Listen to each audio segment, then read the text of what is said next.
Hello.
Asama makwaba ediba eye na two television so wo dwumedia ya to din the sit show eye adwada ene wukuada bia efri no sompam ye de ebremu mo fiefiem ana moni egusu ene enumre so ye makwaba sane se ye ni age papa se TV ahodo e wo nyina ene wo de wo TV no ato eye na two oba bedi dwumedia we achi nyame enhira papa na frɛ afoforo na kacho mu se ade a yedi dwumedie no ahyiase a ne se ye wukuada no sompam mu de na kyese Ghana nkomo ene ye ba bedi no kura trodo ye mbetwa mo ntroda ye mbetwa mo ntresa ne se ye de ebuo kese papa ena emamo ene enumre nchia kese pa ena ekoma the parliamentary candidate at the Great Trouble constituency Madam Gloria Owusu ene numre ye chia papa ye se o hwe dwumadie we nyame enhyira na afi so ene nsam no dɔso se ne ade bia ye ka no yentumi embriti yentumi enka nsam no nyina ho nsam nkyerɛw eno ti endra ena ye sorry ye ne ye ti se ene ya me ne mo kase ya ena ye court ambulance saga ye beto dwai ya kan ho nsam saa we say letter of credit ni saa nsam ni bebre ensese ko sign eja enya abidua ne sa eruti court asetena no wo mo ne abroni kase acquitted and discharged Oma discharge minority leader honorable Ato Forcing any businessman Richard Jakpa or say Godfred Dame obechie where power lies ampa wache Godfred Dame where power really lies. But is it the end of the case? Akwenya wo ho say yebetumi dia call another higher court ana yes utie the attorney general and the minister for justice Godfred Odame and I said Godfred Dame was say enso ho asem no enso ho na obe escalate no dia call Supreme Court na wakoji interpretation and I say yaksan akoka nsem no and I say asem no ya do emusuko ansa na wate ne ho ase eyemra asem enye se oye tintintiriti he has that right as attorney general who right as a Ghanaian say also obe ko ode wasem ebeko that far enoti utie nsem na akoso na kyese NDC for mani age papa o mrahye bedwom o ma chichichichi white scarf a o mo bo judiciary na baso say judiciary na yade na je say Ghana the judiciary no yade a adwuma papa yenkunimdie de ma oman Ghana majority leader honorable Alexander Afenyomarkin ono so edna no asem atodwa no da nyame asese court no so de verdict say aba nkunimdie de ma Ghana yen kanko yen democracy ne ehun sem bebre na ode afutu de ama NDC for say ekoma ode a o say justice system no good say anko yi amawa na mu di ye judges yi atem enti ye be fa ne sa kabiba minkambi o mampani dada John Dramani mama ono so say judgment yi a ye de abetu dwai de a be boost investor confidence ene de menene ya adwene esane say investors no be hu say yes Ghana awuba ha na say obedi dwa ye nye katasumu mu asu bia ye de ko court and as obetumi akọ court akọ seek justice. So there is no argument, or there are no arguments about near omanpani dada eka ye no ne ya adwene na emom se wo de asem foforo kọ court ana ye de kọ court na se ekọ another side a ye behwe nsem na ye tie nsem a obeden obeka e de afa ho eniti ato forcing ambulance case no babia ye di edu no na menchia mo se dwumadie we na numre sources radio ewo UK omo UK mamu omo so omo hwe no live ewo sources radio uko YouTube so a uko sources TV GH ade a obetumi de wani ade akire bia na woni fie na TV mben na obetumi use phone na laptop de ahwe ewo sources TV GH ana se obetumi akọ netu TV GH ewo YouTube na also ode wani ade akire any Facebook na ade a wonsa ebeka ye sources radio no they are based in White Hart Lane UK papa enenumre omoso omode omani edisa dwumadie we achi odofo enne yensa kan guest baako ne mo odu papa Ghana ha obi anim no mo amonsa kan flyers ni dem gidi se ba this time maji adwo amo eba betie nanum ensem enoti ye be hye ne nso na ansa na guest no mede ne be tu dwa no na mede ne din be tu dwa no ensem kakra ye be boboso ene enumre yi ene se ye be hwe nukredie ene intro a ewo ye politics mu na nukredie ni intro a ewo ye politics mu no se ewo NDC o se ye MPP o se ye nukra nukre se ye intro a ye intro enunti ye ko ye nim no ye be yiyi ni kakra ni afa ye di NDC manifesto na ya sign afa MPP manifesto ye be kom ye be dom asuko na ya kire ensem a parties no kan ye se onya ekwan ebedi wo man Ghana so a wo be ye sei onya akwan no aso oyeye anase wanye na afi so candidates mienu no ensem a omo kan ye emra no mo opposition mu na omo dane omano omo ba aban mu no emre ekono ye be yi ni nyina de ache menye nnede but as time goes on no ye be yi ni nyina de ache ya kase abato serious business enye se abato aso na obi kokko obi ye broni obi ye tuntum enti se betafrache ye beto ana ye nto ma no it's about bread and butter issues. It's about nipa o se to so aba no de na oba beye the amount. It's about nipa no how honest the person is. No kredie anase atro na nipa no wo ba bedi. Enye so ofi mikrom ana me ne yire na ko school anase ne ma me nanfo ana me ma nanfo da bi da. It is about who would take Ghana forward.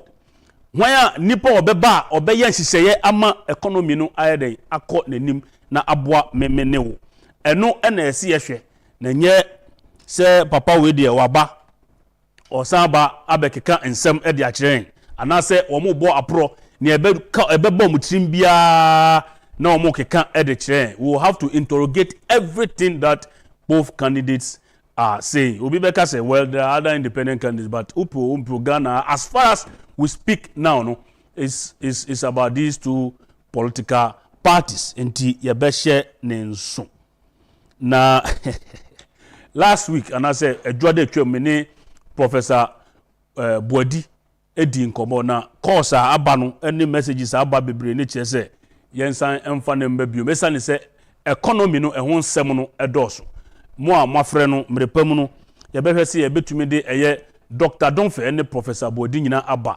at the same table na ya be fifinsin e de ahwe se be ya abato a ye kwakoto no we will make informed decision enkoba se wo de ye woto MPP mu enti se MPP ni nya kra eno ana wo pe ana se wo de enkoba se ye de woto NDC mu enti se be atrokra na ye dia ana se trokra na omu dia wo se chinchina NDC na wo pe. We should move from that type of politics no to issues based politics.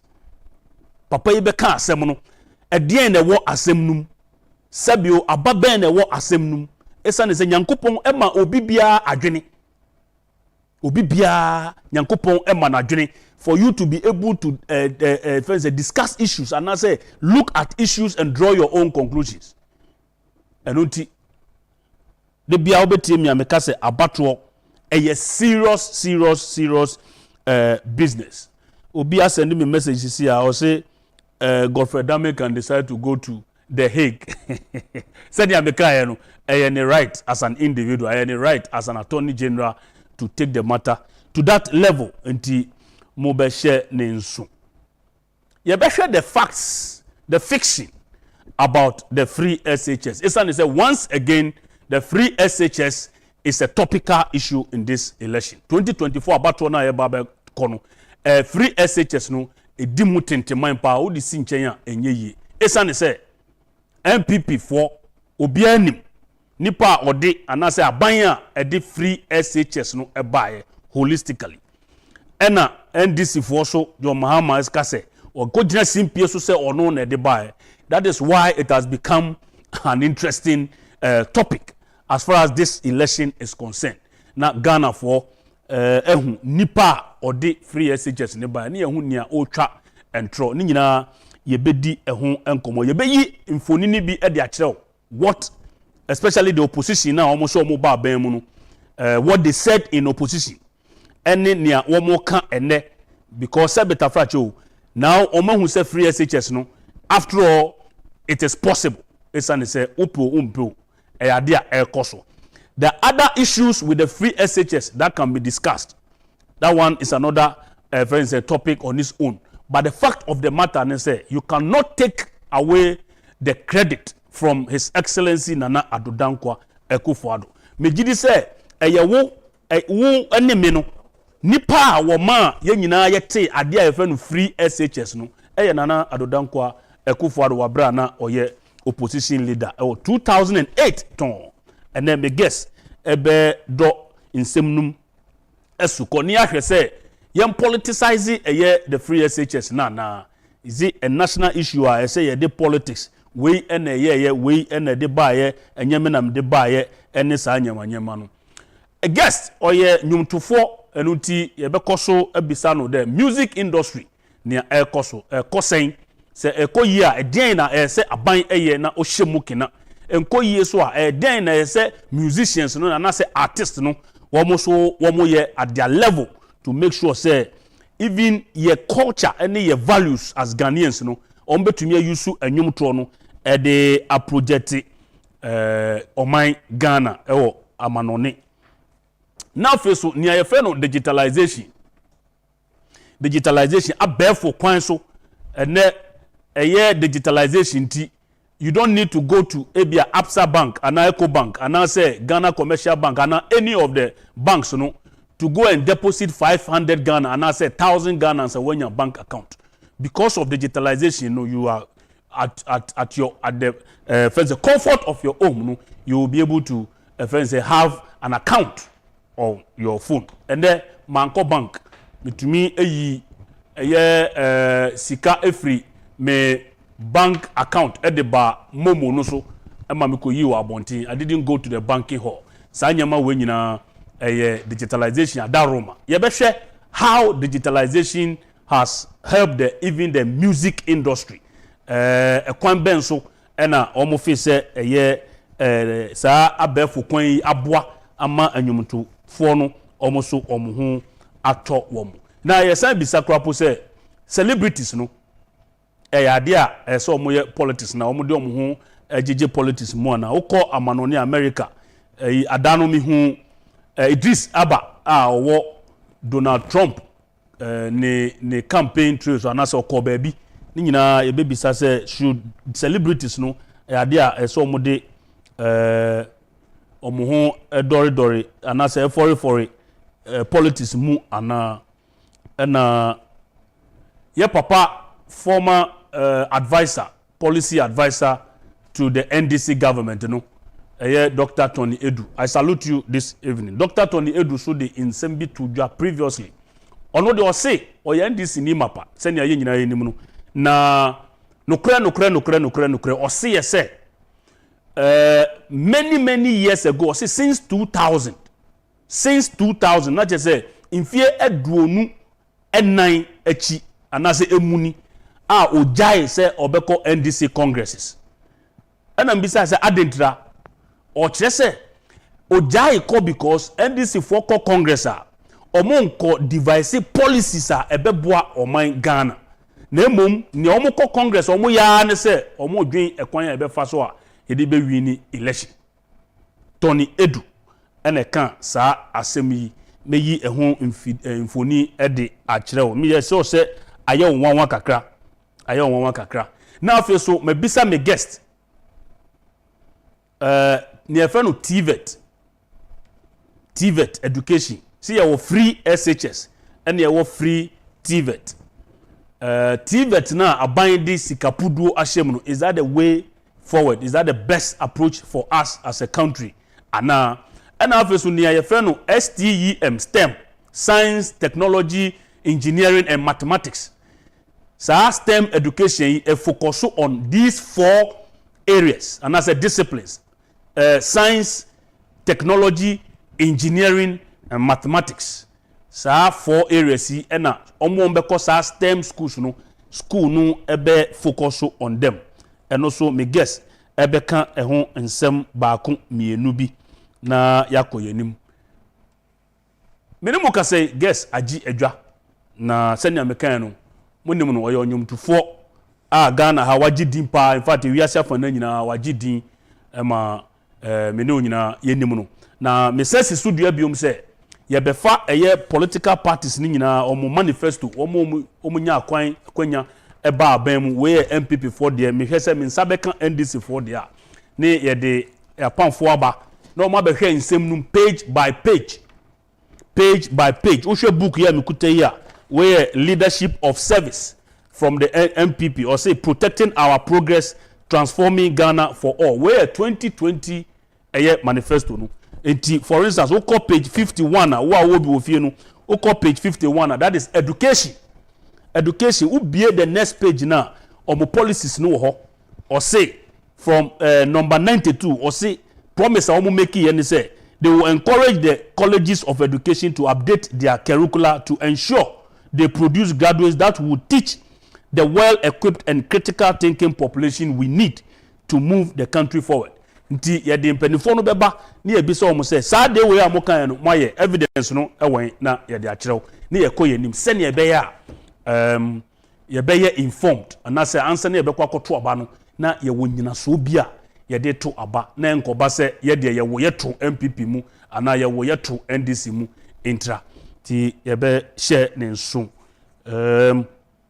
wo NDC for de no machia me nya bi wo bi no na wadom me na famous enedumre michia famous NDC famous mame mo 2020 and I said 2012 manifesto no na yentumi emwa NDC so person oba dwumadie we so I'll make sure say you come here and come and talk for the NDC as well and otimba hye nso me guest abrantie onumnyamfo a yefe no Nicholas Omane Acheampong se me ka kire Nicholas Omane Acheampong ofre no ho nationalist me de Ghana ha nipa menim so ye nationalist a oka obia endi wuchim honorable Kennedy Ohene Agyapong Ghana first ye nwene Ghana ho ade a ye beye bia no ye ma Ghana no and take the lead papa yi so say oye nationalist ene numre minsa aka abrantie Nicholas Omane Acheampong bro mane akra majoe ya yamini bokode onyamina adum ede nyamia sese sounds on ye nyamia adum ene mo mpaebo atamfo no pre ani sabat yesu ye ko yanimo ani sa nyankopon sa wo mu idie otamfo be ya lumba kan sembi o se nia ope yense ye ewo kokuo mu no na nim na begu ase ewo bedwam na esane na dwene boninti obechinchin asei na yedaso etiase mpaebo a mebo no braniko obi hweyen afi na ebia oti wudin a braniko one hwan oh say Nicholas Omane Acheampong de the only musician in this country the only musician in this country okuta multiple names. Exactly. Because almost every song edanimidi. Almost yes. All the songs, all the great songs by the grace of God I've made. They tend to become a name. Your name. So you can call me with my real name, that is Nicholas Omane Acheampong. You can also call me Zafanat Pania. You can call me Apostle. You can call me Mahashala. You can call me Tabita Kum. It's on and that on. That is the word I was looking for. Tabita Kum. Tabita Kum no Bible man. Bible man say more. Sir. I am the only musician in this country. By the grace of God, all those hit music that I've released into the system, became like a rare name as well. Because people even know me much, calling me Zafanat Pania, Tabita Kum, Mahashala, Apostle, and a record be say I was me da onyankopon ase wo hon ba me beto mpanimfo bebra onyontofo bebra na me adma ho including Lumba nyuma na kan one of the greatest in Africa continent Lumba yes but me nim Lumba nyumbia ya different no nukre papa enumre wakasem nukre because o hwe anontofo akese a abetwemu kwa yemfa omunwum no enfre omo afi na madwene akos because minimum nkofo aye omo fre wo Zafanat Pania papa no yes ba ko no kra de say Tabita Kum kan go apostle na eba no beto nyum to focus for bebre am adma omo na nampadu the late nana to for na kwa me ampadu me am a boss I'm actually dede yes another great legend, one of the greatest. Yes, you see a lot of them, but then so far no me mpanim vuwe Acheampong for Jane, the late Acheampong for Jane, all of them. Yes, all of them. Great musicians, but yes. Me who musician be our Ghana or to so many Acheampong on that aspect. Say, utimi releasing yum, name no. Among for the aye adanin tuma, near ton Zafanat Pania and tuma, Zafanat Pania and Pabwa, Zafanat Pania Politan bag, Zafanat Pania actually. Enema bibire nti onyankopon wayebi medanase wayebi papa enukre wayebi na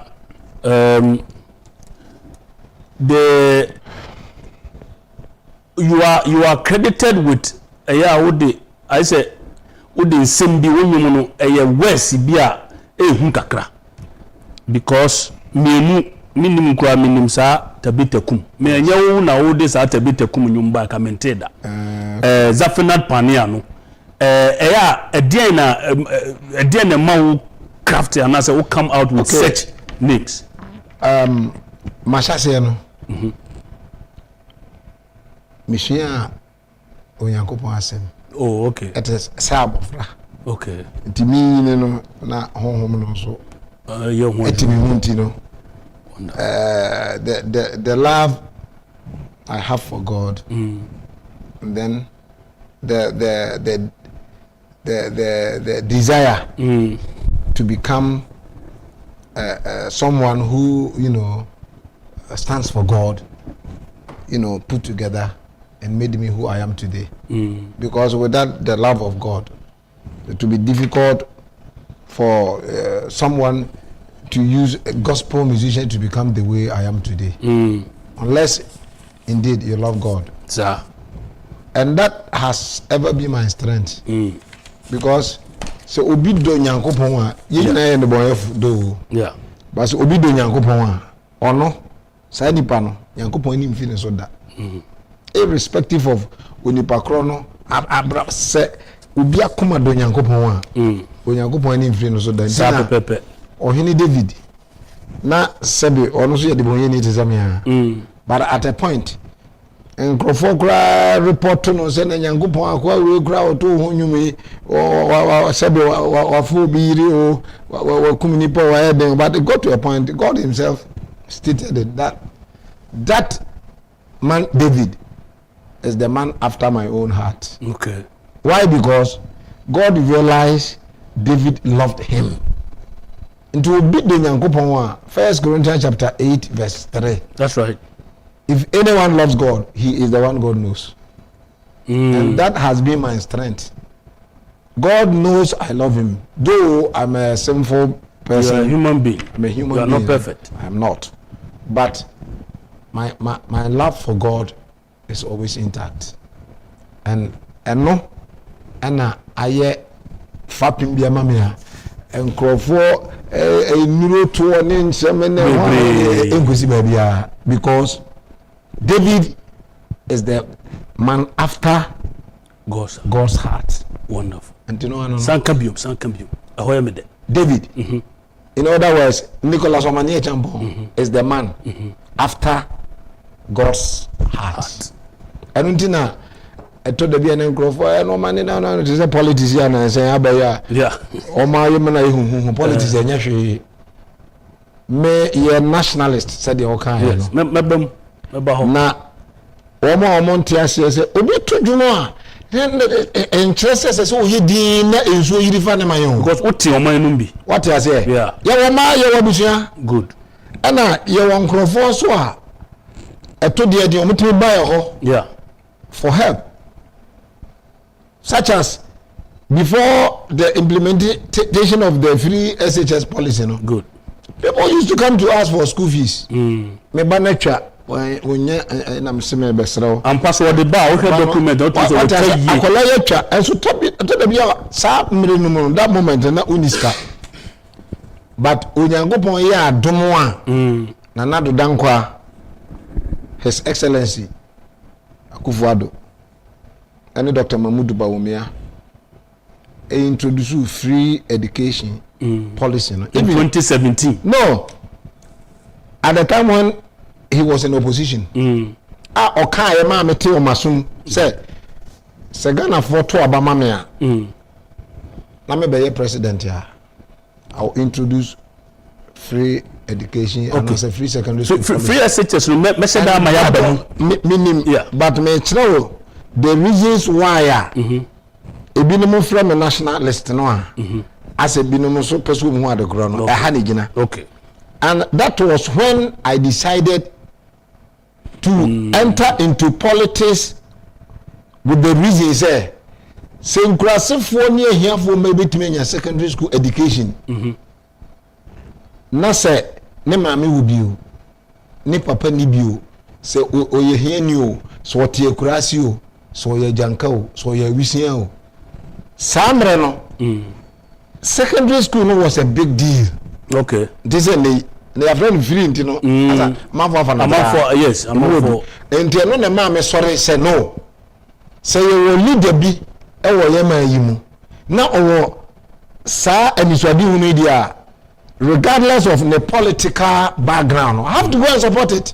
Thank you. And that is how come I became like a politician. I am not. So if John Mahama had introduced this policy, I would have gone. You would have supported him. Yes. Until you are not supporting young fan is a political party, but you are supporting at the moment. Good, but at the moment I cannot separate the MPP party as a political party from the government, the implementation of the free SHS. Of course, you see, as a because party no abide this policy. At this particular moment, I am supporting the party MPP and especially the leader Dr. Mahmoud Bawumia just because I don't want the free SHS policy to be abolished. Okay, wonderful. I think some explanation makes a lot of sense. I have to support the MPP party. I am still supporting it because the reason I say I had a leader then, an opposition leader, calling for the implementation of free secondary school policy. Many years ago. You understand? Since 2008. Yes. And at that time, there was a president, called His Excellency John Dramani Mahama. And I was wondering, now Obia or no president was a day. But opposition leader don't say they will kuta a binary pass, kuta the powers, kuta every right to implement it. So how come that the opposition leader is pushing? Say no, I will implement it. In 2008, campaign support no. Okay. That's why I nye. Messiah campaign support no. 2012. Still I nye. And I'm Messiah campaign support no 2016 and a subsidy. So you were consistent. Yes. Or subsidy and banzona or implement it. Yes. Na koso. Okay. Na me share kasabia ye leaders ni bi ekafa ho a. And I'm saying I was say me any kwanse me contrast because me contrast ya any me ba me ho so no. Na Ghana for akoye mistake na ntina me gina me dende especially this time good. Say man sorry na me enyim na me transi yes oh me yes celebrate me bo mani munyam ho ban because of the insult and those things are NDC for the be me no me bo ho ban a betumi aba me nko mani munyam no ho ban so enyanka ma benya problem that is a national me nko mani munyam no ho ban enkurase for ma benya problem because free education policy na yehunu sa no akura it is the greatest gift ever to appear in this country. From the side of the politicians, it is the greatest offer this country has seen from politics. Okay. Free education, no. And one thing at this time, go for antimas here. And yes, yeah, Papa John Dramani Mahama. And then was it? Na me de eja. Say you me demand no. Yes. Baby, our brother so me more branco do yet. Now so we believe I have every right to protect the poor Ghanaian child. Okay. As I said. Education, so be mammy will be papa will be nishi will be a crossing you gra. I was so timinya because Ghana phone shadi be. Sir Abafra and me education up to secondary school level. Nana brabo apia akwa kujina in a way. NSI Sakolani SS certificate no kuta enea. Nase empo bia wantimi anya kwanya anko university ene ana wanko nursing training ene teacher training ana se ontimi nto aso a se oyobi anani da form a one okuta secondary school entity a ewo soro sene JHS level na wa yakola obi JHS na wo drop out na ontimi anto school so a the next thing you see, especially a man, or coffin per when you say, man, next will be no we will get to because if you ain't and for some sana, I don't know. But so, Otimina secondary school to Tianoa na competition kakraba na life because na young could only be to us. Yes, into a Tiffany noa, na young could only be university no. Now, also, o desire say, don't come so on your chance here, on Trana Sabi, or Maye. Sabi obia nanima gu ase nti competition no will push this child ekosi ada obehia boafo na catch obisan say e dey na person here person me go school o person go school a school be na person go you person me go university and person me go next teacher training na o certificate o say me go JHS be anyone be na abo sir. But they make out to myself. The moment the nipa no baby say okay now who person me go there now me person me to school so na we certificate dey say oh me wie JHS na asemenasa but obi timi wie SSE a na do dankwa ne Dr. Mamudu Bawumia etimi de ahoma abo wo yam agina ho say ye be maka Ghana mofra ni nyina nya sa level of education no even obi timi wie SS no no ankasa na ni da form ha wano ankasa edipa odi pa bobo sika no kosi se afedie obetumi nya sika kakro se mepese afedie meko teacher training ya no kra nipa bebre sa what you say omo SS omo dipa no sika se nipa na ntimi metrasa red line na eye SS no wanya bia abrabo ye tough papa gise nyame hwade bi se nipa na ye SS wantimi anto aso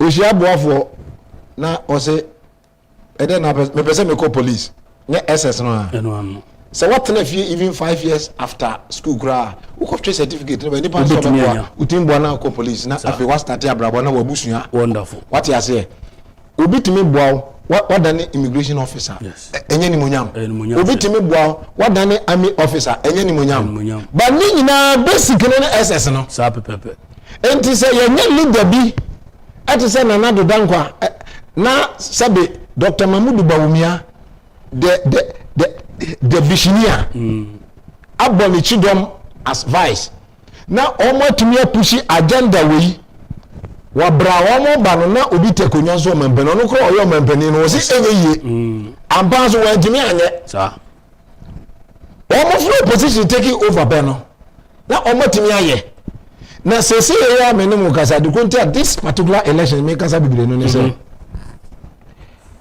abra ya papa His Excellency Nana Dankwa and Dr. Mahmoud Bawumia ya mo try some di free education ebe bus system no man your mama asesano sabe adverts upon adverts, negative adverts, yes, so to speak, negative advert I want to run free SHS and down I can't sem yeah papa say doing katia kra assembly wo ha ni na me phone so I say it is better to be illiterate than to go to free SHS. I will them.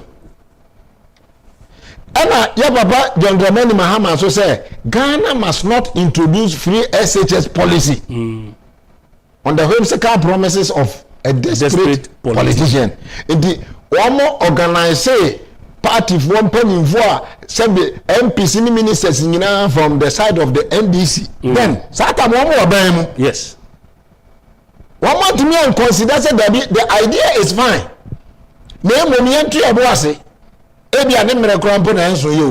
They organized demonstration with placards.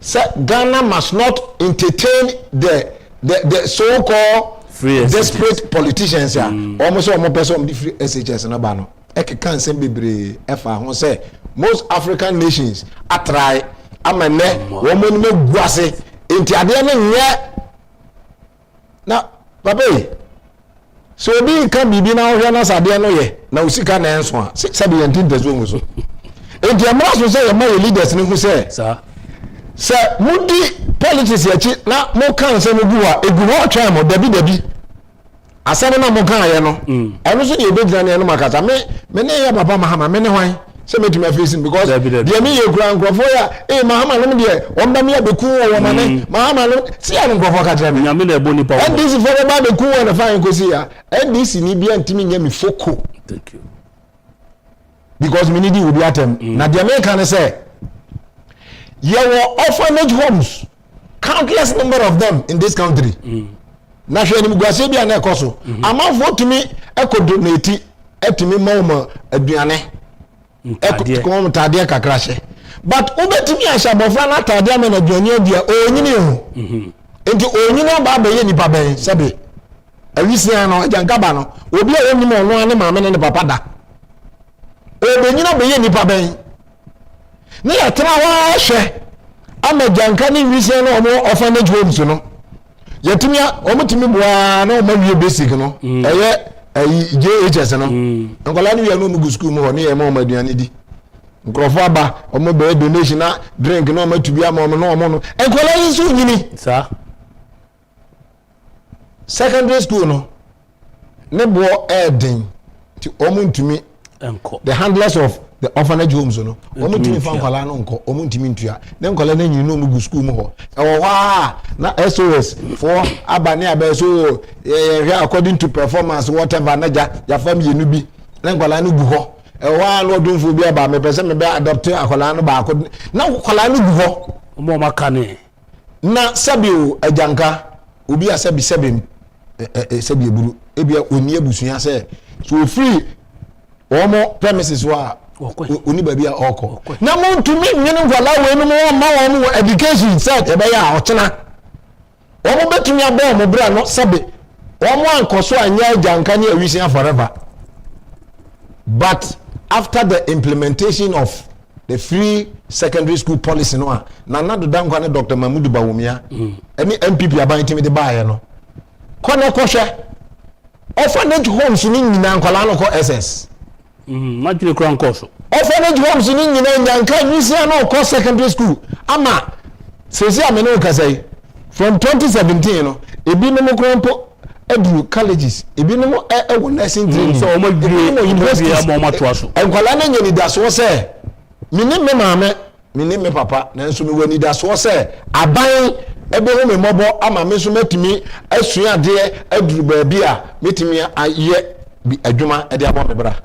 Okay ma na we no me betra ho ahe da bi eno tira go for so mutima say but I will always repeat the same word. Ya Papa John Dramani Mahama, His Excellency, he is never interested in the free secondary school policy. He is not interested. But one more survey. And this is one more survey. Me the American Ministry will be a me did it when you be at him. Yeah, war and Central 47 on TV so they should deep penny for them. I had in the dia. And this is for Juma. No. I had in the atem. As we move penny be or cassetia.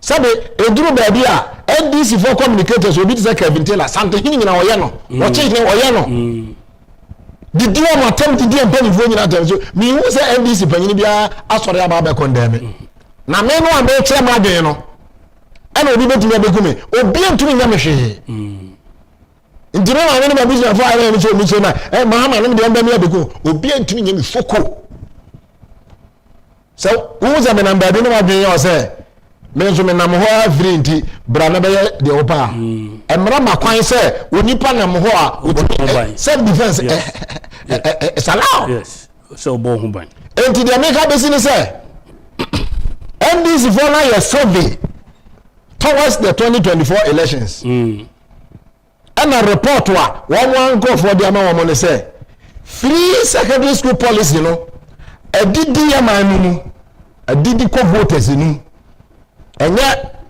enkwala no ho ma aye beneficiaries no ho almost 1.5 million the parents yes almost 1.5 million those who are also on the waiting list say me bana card no enter nti abato we no se assign ko ye placards uteme yeah me ngasa kwa one more survey report na me kan kire no okay it is a sakoya placard kutane kase free education 419 there is no way we can win the elections and that is how come omo ko organizing meet the press no na afedie yemfa nkoto dwa say ye ne de ba free education no afedie it has come to stay one na two free education no kura no you launch a certain kind of free education before you free abamdine yen kama no emeshe Ghana for adwene mu se ye ne de baaye because Ghana for yare refree na point ni eno na betumi ama Ghana for no etumi anya gidie bi wo ye mu se if you continue to stand against the free education policy in the open they will never vote for us so therefore let us embrace it this time round. Say it has come to stay. So I'm that is the trick. God forbid. Now, Onyanko so Ramano Masa, if we say Onyankanum and Quanti, a Missian Quanti, yet to a man with any policy be a boy a Jankaba Hoban, or be a no mame ewe no wode ne hye robem no koto no twene se be ball aso and will be or don't be going on fire at the bar police station minimum bi yangasa minimum bi na enipa we no ye hye ye yi wo mu free mu sama wo ma so die koda individual se so e bre na wanyini enti se police bi aba na e take care of san kwada we se no mo manya baabi asia mpacho mintimin trust ya Papa John Dramani Mahama any NDC for omo e demonstrations e free education for 119 says am no ka say obi ni wo obetumi asoriete free education no Ghana ha be win election that eno ne trek no yeah but ya Papa John Dramani Mahama say ye kotie no mpo say o yaje na di ato aba na mano a oba onko elections mu biem na politician ne trek nyina ni so who's a politician be a born modern or person will be pleasing voters to win the elections ahead. Yes. That is the only way the politician is compared to perform. Exactly. Now, Otoma Papa Mahama, what to compare him to, to perform in order to please the voter? Because all here vote to be him. Free education and also one pada no obe justify okay obe man justify mamu who say abanda da no na wonyima mamu abanda da no na sika ni ho abanda da na say ne ma no entipamu otwa no se mantwamu kura mafre e matan abani ni sika me ka kire mo say yi abanda da no o man no de ka na fa hin kosi ha say enti no min twemu but ma fa 20% pe e ma tan no muntua 80% of the school fees. 2 school at the free education no abana na do dan kwa no Dr. Mahmoud Bawumia omo abomode papa na me salute am eje school fees in one omo fa yo e dey biom school at there abana na fa books no a ebetimi am oba tan no nya pressure say me ntimi nto books ma me ba e bia abana na fa school fees there by me ni sika me ka preba ana say enyankai oni ma me ne papa bia woto books o ma no eno so abana na fa books no utility bills enso ni kanea I secondary school abana na safa yeah na kanea dia na ya pa I secondary school system no mu e na me ba be kire no kire me oba ta bitimi di koko kosi awowa wantimi antua koko no ma onipa no man kosi no wafa koko no but emere so ye na kwala no bewie obetro no final year exams no na ade bi o ye frɛ no registration fee exams fee yeah exams no yankoya no kwa na sikapudu bi wa na kase so chen school fees no wo be wi a em de o se butua na obi o ho a or drop it out because of sa exams fee no ne ma me no anya sika ntua okay ma me mo awa mate wo hwe omo book ya me de kire ahwefo yi a o say leadership of service where 2020 manifesto the MPP page 54 o kan yema mienu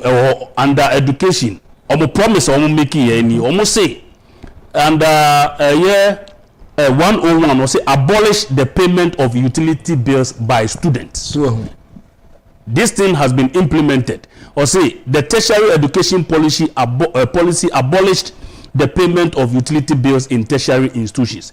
And the second one now okay FA examination fee and registration. And also 104 no say or say absorb BEC and WASI examination fees. Nanka anyone go back as a book. It was there. About time about dress do on exams last week Kumasi me koye program ewie na abrantie bi afra me so mane ma send 100 cedis wives adai was it ena u program no metie me susa oh awesome na minia na ye mienu ba kunya kwan ko ba ku eko ankane secondary school na ni etua school fees ni bi okay na minia no de bia na pressure ye pam no school fees a onwo anim se me ma me ni bi ne papa so ni ho eso ye pam no oni choice than to come back home oba na ni so ye be no no na we so man school atade no kra afọ na ye ya krokro so onya botre otime tena fie sa na ye ya makwan I would tie de kosi ye one day bi ye pam no school fees or be ye final year exams ye pam no school fees or full car so or be no bi accident na ninu no ye aw shey de center corners me information bi nim say me wo bia school fees say they threaten students said the school fees we went through presec ha na enkwada yi wo monte ya baba ya exams a ni apam wo na security no ya ma amana ya tight say so obia ontua the school fees and so arrears a on clear ya no man on enter school. Okay, because in some way senior de bia meka no aha the seat show so yen dintro yen ka en ha yeni enka asem keke me one two me guest aka asem bebre efa free SHS no bebre ho no ma me kwa na madwene enko so se atumi aboa ama absorb wo mo anom wo orphanages no ade ana madwene kura enko so me guess ene atwe madwene asi so. That tells you how good the policy is. Now, in some degree, we can say, and then no name say, my CCM hopa. Yeah, what facts and fiction in some way, politicians no akeka the afa free SHS no. Any in some way a teacher phobi akan afa free SHS no. Any in some way a school phobi kurapo eden akan afa free SHS no. Na se ade de eye emfa ho ne mprendodo a obeto ho mpe ana se obetwetwe no yenkonkotie enkohwe ensem in fact news TV stations ana se media houses bibrekra aye stories e de afa ho yakeka ni nyina bomu a numei yebeyi kakra e de akyeremu sebe ya mubohu nsemu a me guess e ka no sebe enye entro anase busremuka yenkonkohwe ne yamra.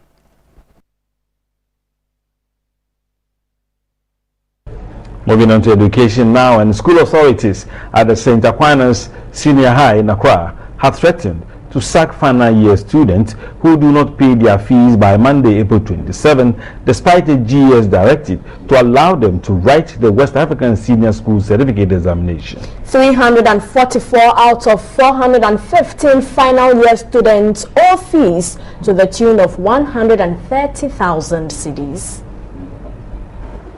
We have threatened the students. I, the headmaster, threatened them that if they do not pay, then in the other way, the best method I can do, the last minute, is just to get them out of the class. The school authorities say they are handicapped and fear students may not pay fully their fees before completing the course. We're owing about 1.3 billion old Ghana cedis. And as of now, we talk about maybe about 20% might have finished paying their fees. And so it means we need to find a way to get the money, because maybe we may be dragged to the Public Accounts Committee for the existing debt that appears in the school. I'm saying that Ghana must not introduce free SHS on the whimsical promise of a desperate politician. Many mistakes have been made by countries in Africa already with free SHS.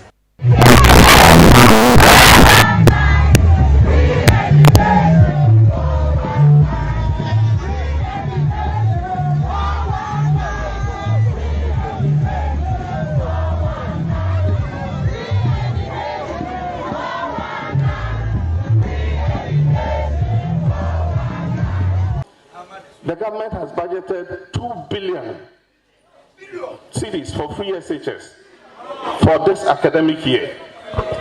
If you have 2 billion more to spend on education, will you spend all of it on free SHS so that even when people can afford to pay, they don't have to pay?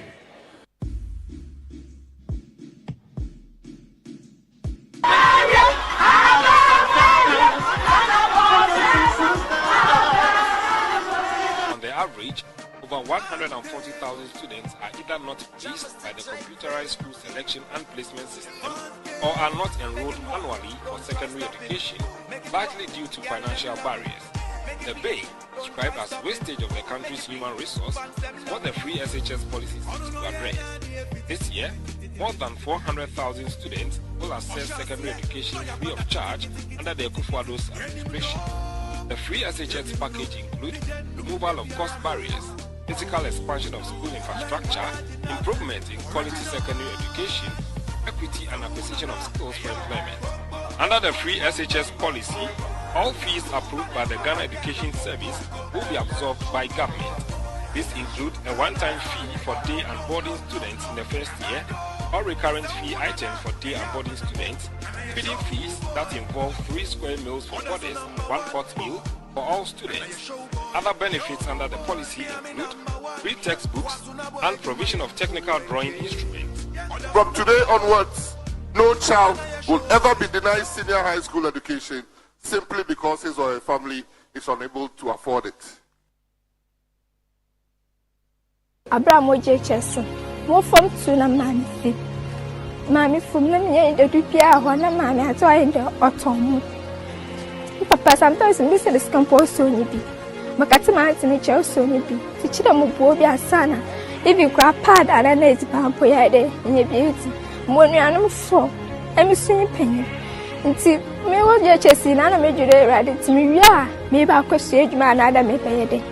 Until you were from Tinumano Kada, akufo-addo, free SHS. Namely, rather, Madawasi, to Musumo to my death, my best says, Namabo to school. To my back. Now, sometimes the professors I did the school, for you I am a day. Maybe sometimes most of the mammy ready tea. I feel to me, baby, to me, I should be school, young just school is simple. My Gary sugar na, Miranadi, put your day, when you be at our school. Now, a table to school fees account. I'm the Biamakadako father one bar, there, obey president, and a dollar free SHS, not agility.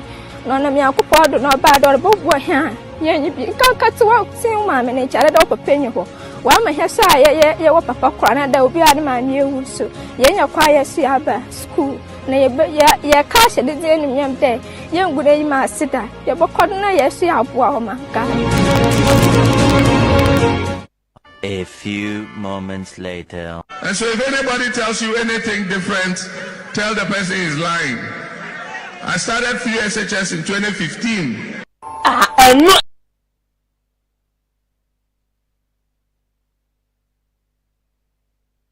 Mr. Mama Kwaba, Edeba, na 2 TV so Jumedia ya 2D. The 6 show, and money egusui, or say, I can't think far. Me junu ho mentia se. Senia mohwe video yi me gidi se we enye ye na create we nye artificial intelligence ye de aye bibi we no create do.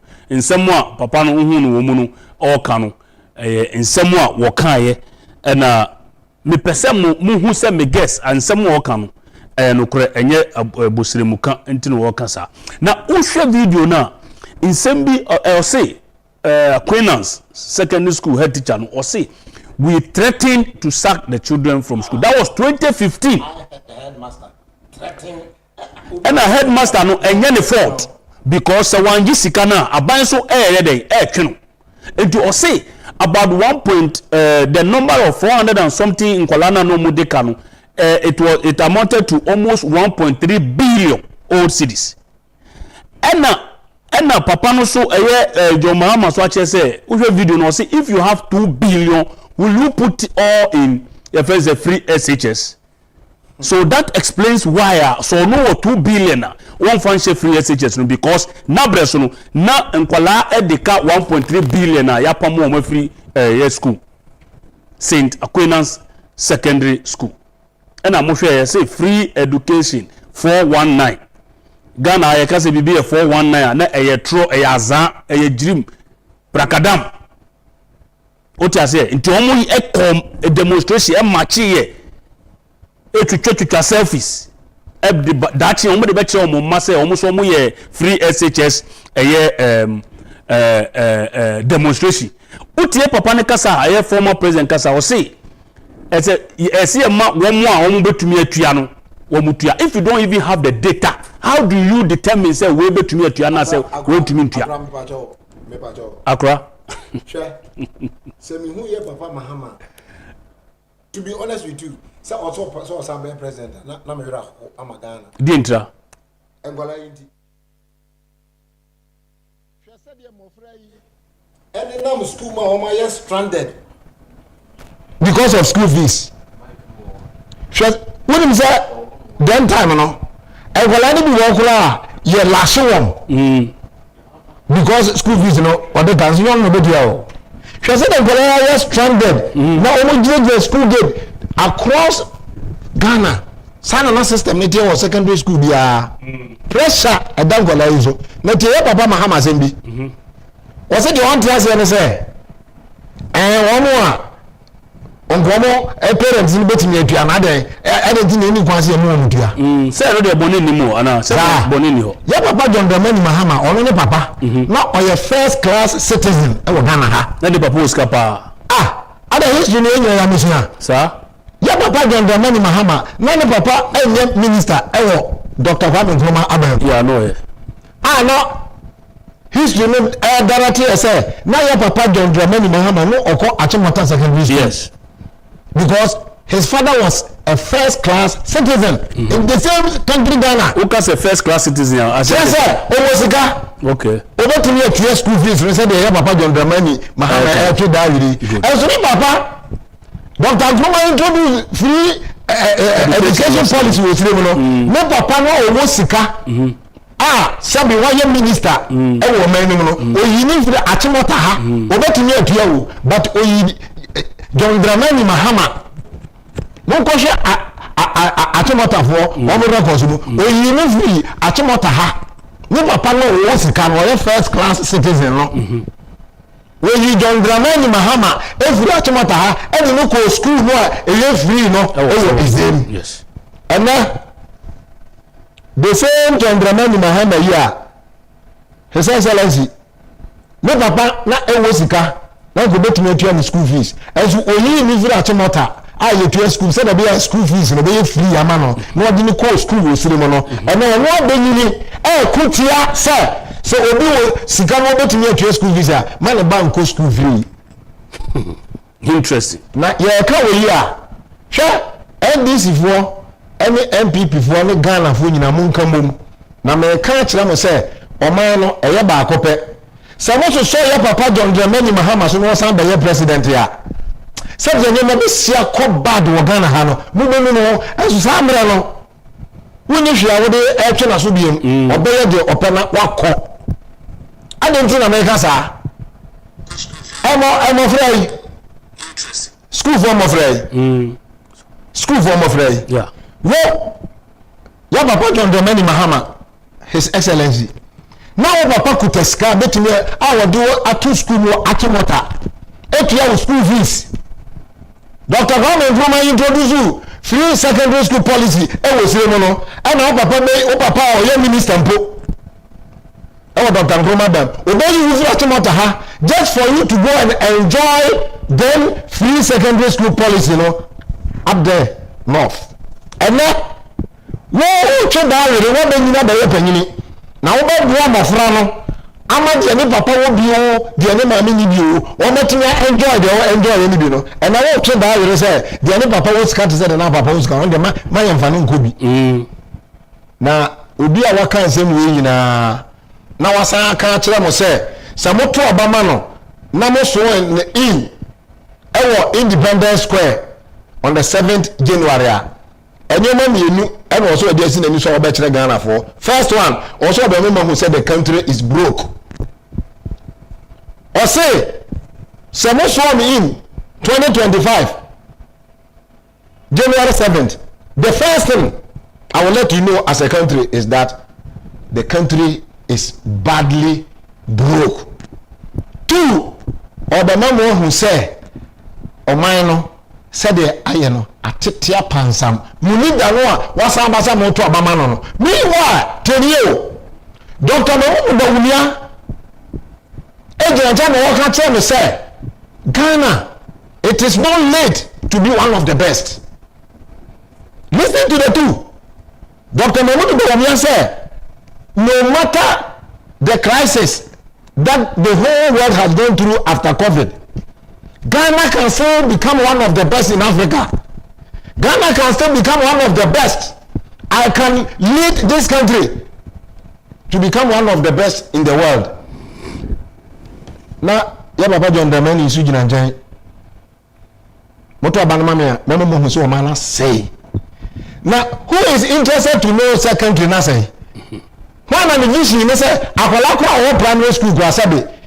me no so say the vision is so pursue who say Ghana say how much more we the president da and our vision ade a wo be yi na dia ma Ghana fo ho no enti me se mo me ni nsa papa no but senka mo no a enke hu here NDC for your mistake enti obi ni wo biem so obi a ya to abama no amana we o mampani o tie konwa so na sabi want to perform am na so Ghana fo ani nti the most rejected sitting president in our election record any Papa John Dramani Mahama masaya kofa na ba na obi a wawe no wo kan so na mo buafu na na daga 2008 sorry 2012 so san we do bi na na wo de ma we da ka se John Dramani Mahama wawe etika mo fa ni pafofo mra na ntie na sese ye Dr. Mamudu Bawumia ni so adi hunu kakra ka bebribe Dr. Mamudu Bawumia as vice president so what the Papa John Dramani Mahama His Excellency what be president you know come on your vice any Dr. Mamudu Bawumia advice now underline it now assess one policy ya Papa John Dramani Mahama ni bi sabi previous policy sabi buru control the name tiaka kwa ya Papa John Dramani Mahama besi me as Dr. Mamudu Bawumia policies after policies policy na boy man no as a chile say Dr. Mamudu Bawumia na do dankwa every free education policy ni ba no me mo typical example bi voter region me dey ask has never voted MPP yet after the implementation of the same policy which the same NDC people fought against, after the implementation of that beautiful policy, free secondary school policy, no, mo bako voter region nkwala ni nyina enjoy mo mo ko manim and non team a policy odikanya owo policies and you swadi hunu and ababwa because at the end of the day no so mo ka say muni policy NDC for my policy way ya John Dramani Mahama also was ambassador or policy way ni bisa na mo buafu enso besi ne political party kakraka say ni bisa ayadania NDC for Besaya produce another president because any MPP for but this particular moment there NDC for me because Ghana want to risk and for your destiny and koshe ya Papa John Dramani Mahama sa yen kwala ni na no measure better form because at the near say so I put 2 billion na government no sa say no can 2020 year o precast wa anye you know 2016 no His Excellency Nana Dankwa Dr. Mamudu Bawumia di 2 no be president no still after the implementation of free education no still was say it must not be implemented. The government has budgeted 2 billion was spending for free education. That was 2020. Just 4 years ago, elections as an American, and he was still insisting, say young chum. And then, what more can we say? Ghana for the community. Mummy and Kanjira will say it has come to stay. More dada near to Obama, not as a more muchum. Ghana for more city up. And yet the Ghana for will be done or Mampani Mahama, our the president. We're the in fact, we're the assemblyman. We're the DC, we're the MP, we're the deputy minister, we're the substantive minister, we're the vice president, and we're saying the president. And the Kaka. In fact, Sagana for anya careful, no more dear Massam, Mania Brena Mekazano.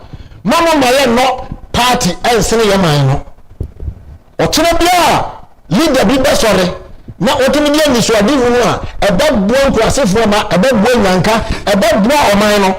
The same of an Agyapong, that's what the Namakaboni Chidom, irrespective of the political background. That is me. Okay. Maminko enkoje abofo nkratro be si ma na ubisa question bi so omu ni policy ba kokra eno de ye ko break ye ba me kire policies kakra we have to be fair to the NDC. We make your policies back on Yenubia NDC for ewo.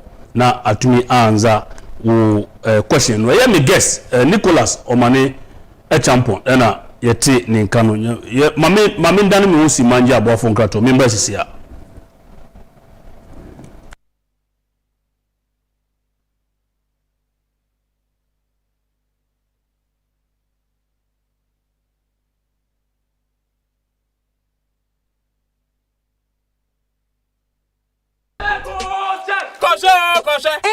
Na hena woko na hena wo pro ho akọ me kohwe me din ni me ho nsem wo voters register no so na register bay Electoral Commission for ho ahonsiesie no ma afi 2024 amansan abato no fa bi eye oyi kire afa afi 2024 voters register every Benada 20th August kosi Benada 27th August wo anopa nonso ne anaju no nsiantem de biara Ene wo say me kohwe media sisia ane kohwe e wo say wo hwe wo ho nsem wo voters register no so na se hu hia mo nsesa no mo antwere ne yie no e wo say wo hu bebia wo to aba no nso wo betumi akase etia nipa omo mfata se omo beka register no ho ese se wo yi webusuani a owu ye ndin free krata no mu sa e wo say me kohwe me din sisia ane kohwe na nso e wo say wo hu dane mre no ane wo afi 2024 amansan abato a omo be no ho no Electoral Commission for no be voters register no ama amansan ahwe hwese wo be hwe wo ho nsem ankasa wo bra omo ye oyichira efa voters register no ho free Benada 20th August kosi Benada 27th August 2024 wo anopa nonso ne anaju no nsiantem de biara wo akwan foforo so no omo atro omudin se abatofo nso betumi ahwe omudin tire ho nsem wo omo phone so de nam *711 *51# wo network bia so nkrofo a omo ayera omo ID card anase omo de ato bebi omo nkai biom no betumi akọ oyichire bia akọhwe omo din tire ho nsem impanyimfo a omo wo oyichire bia honum nso no betumi aboa ama omo ahwe omo ho nsem abra omo nkra omo voter ID card mpo obi a ofata se oto aba betumi akase tia obi din ne ho nsem wonyina so obi se onipa no ya abofra kuma oye ohoho obi na adwene ntene no obi ye ne ho tse oye woa anase onye obi a otimpotem ho wa batwo ye wodachi Franco Trading Enterprise is still your leading mobile phones, accessories, and your electronic retail outlet. We have products such as mobile phones, television sets ranging from 24 inches to 86 inches, air conditioner from 1.5 horsepower to 2.5 horsepower. We have washing machine, refrigerators, Bluetooth speakers, CCTV cameras, and many more. For bulk purchasing and retailing, visit any of our shops nationwide or our website at www.francotrading.com. You can call the numbers on the screen for any assistance. Please note, do not pick any number apart from these numbers. Franco Trading Enterprise, still the home of quality mobile phones, accessories, and your home appliances. Welcome to Awos Unisex Boutique, where comfort and style is our hallmark. Original Italian leather bags, shoes, belts for both men and women. Talk about looking your best and standing out on all occasions. 5 to 10% discount on all products. Clearance sales rack, 50% discount on shoes. And now Awos Creation, where you find authentic African creation for men, women, and children. Visit us online or in store. In behind the Ghana Police Depot, in Jolu at Jolu Junction, opposite the First Atlantic Bank, at the airport, Terminal 3, Departure C3, opposite Sunbra Lounge, and now in East Legon, Shiashi Boundary Road, next to Two Guys Supermarket. Call us on 0244 649 379. That's 0244 649 379. Awos Unisex Boutique, comfort and style.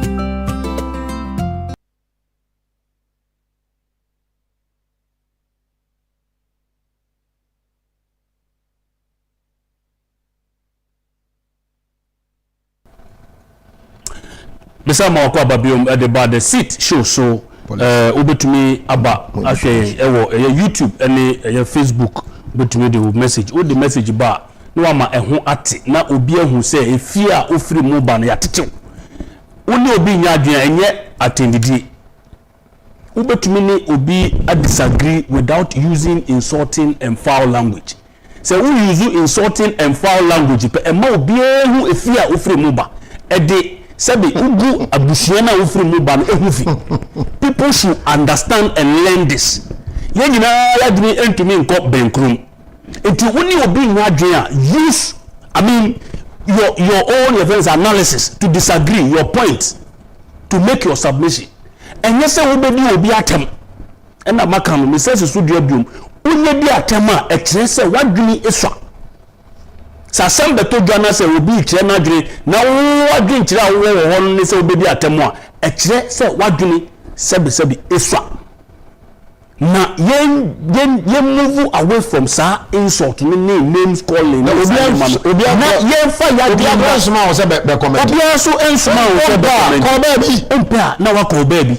Na waja womu a omo enjoy no ma pass your comment. We accept criticisms. Obetumi a criticize somebody dey no fine enye sa na tie. Ba say obebi atemu de. Me gidi say womu wo ho no omo hwe no omo nim abusua ofiri mu eba.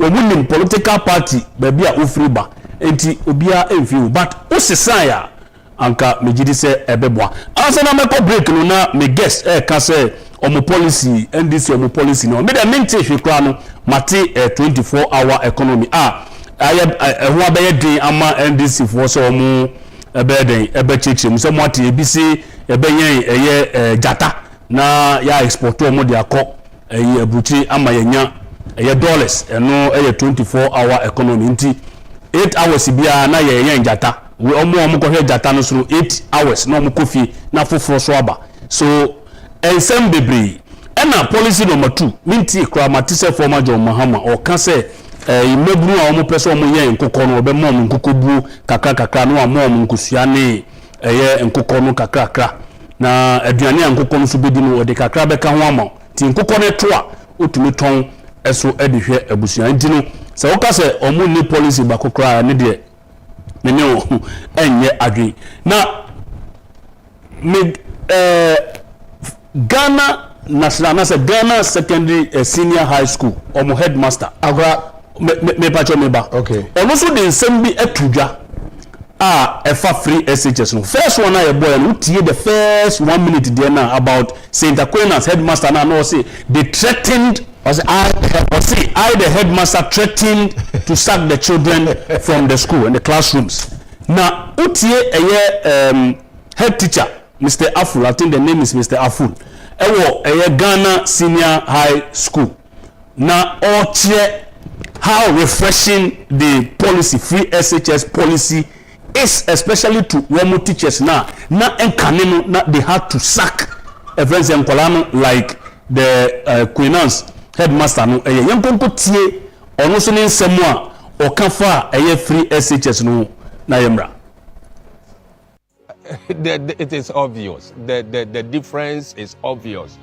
When we were taking, now you have come to this school, you have seen that we are writing exam and not even one person is going home. We would have had teachers with canes driving students who haven't paid their fees away. It was so disheartening knowing that this child's parents don't have the money, but you also have to collect the money to feed them. And so students were prevented from writing exams, we were caning them. Their parents haven't paid the fees. Why do you cane the child? It was with difficulty. But if you don't take the fees and auditors come, they will say you don't have any mechanism down for collecting public money. We can pick any call, anytime, because we don't owe. Creditors are not chasing us for their money. Suppliers are not chasing us. We are also not chasing the students for money. And it is heartwarming to be ahead under the free SHS system because you can sleep. We now have more contact hours. I've been in education all my life as a worker, and I have taught as a teacher of chemistry, and I'm now a headmaster. We have far more contact hours than we used to have when it was 3 terms. Now let's talk about double track. Double track is just like it's just 2 schools in one building, and whatever contact hours the students have in green the gold have the same number of periods. So there's no discrimination. We are rather using government property judiciously. Now, Form 1 alone is 1,500. But for the double track, where were we going to take the students? We have been given 480 mattresses, 4 mattresses for students. We have been given 900 tables, 900 chairs. Look at the quality. It is so heartwarming. Gone are the days when people just supplied and the following year you could not find them because they are so inferior. This is qualitative chair, and we have qualitative tables. We are so proud of government. Government is doing so much. The father of the nation, the president of the nation. The free SHS policy was given to you by inspiration of God. Don't let anything deter you.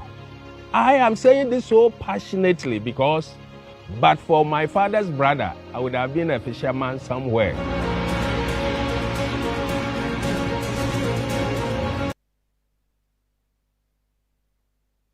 Headmaster Aful, yeah. Na our secret ebegu. Because utie papa yin se mo kan ya.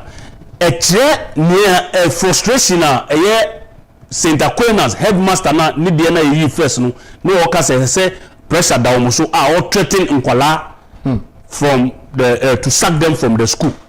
Now utie papa ya o say it is heartwarming to be a headmaster under the free SHS policy. Enyam na meka a headmaster from Ghana secondary senior high secondary ena all cancer asem no osan kan say enye no krenda propaganda bisu ni memu say because of double track ne sa nyema no last week me professor Ewua a president for Acheampong University also means some kind say yem one sema one nya adini de fa sa double track that is thinking outside the box. One more machine a dear a coin no ebo aban abasono what social media and a wood atem. I mean the difference is very clear. Papa, Akra, in some okay in a headmaster ya. And down yeah. Oh, me say MDC for mo policy away mo pesi di mochi. Obi a ya to abama no amana wi 8 years ago no. Se mo me entertaining ni kofa no ba. 2 things. Options in you na ya papa John Dramani e wona ba ko dey very dangerous. Ono an ka say 4 years no eswa na obi entumi fa 4 years pe and transform Ghana. Le ba to wanga. Okay. We need to ni bi ho. Oh bebre. Entity. Say ono gwa na waka sa na oba no. Another options ni say na meeting the press no. Ose oba be constitutional reforms. Na Ghana for mesramo ani die mu ntie ni ye. Asofo bi hye nkom se ya hwe ye ni to oba ya papa John Dramani Mahama obeko 2 terms. How could that be possible? Say e honso na fa de mu ntie e dangerous.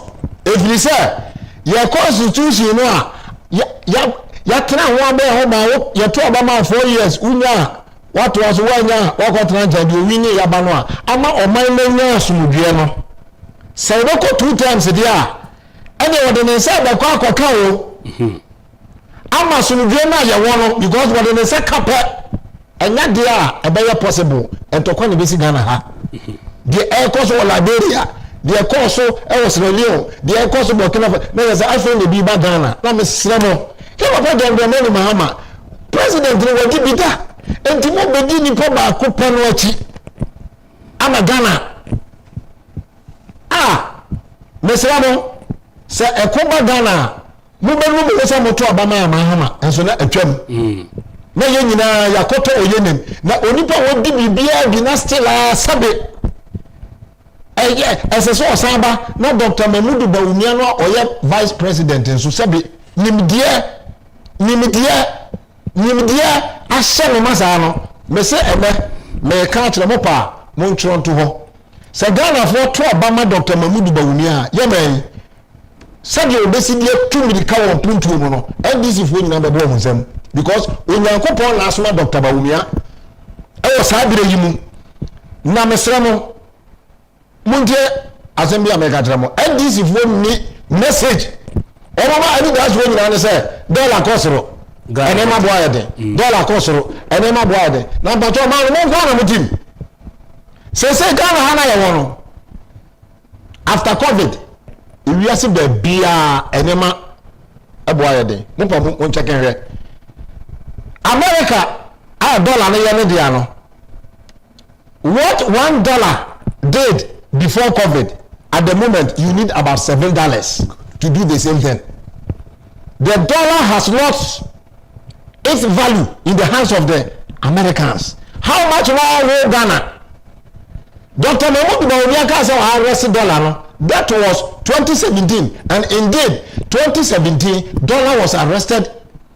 2018 dollar was indeed arrested by Dr. Mahmoud Bawumia. 2019 dollar was indeed arrested and 2020 COVID in the boom and the world economy eye basa ebisine and dollar no sorry enti mamu tie this for dollar no kotoba ni cheje nuni ya papa John Dramani Mahama na time no 2013 2014 2015 Ghana for muntie and 2016 no a oniso election no ye desu musa menyume nyina eguye the economy was bad there to the extent say we are barbering shop operator baba ni a uyidire kan ye ni ho obetara ho friend pack say nyure na okofia koda kom uduru vie so a kan ye ni eviendi ehso wuduru na dem na oda valanda so ho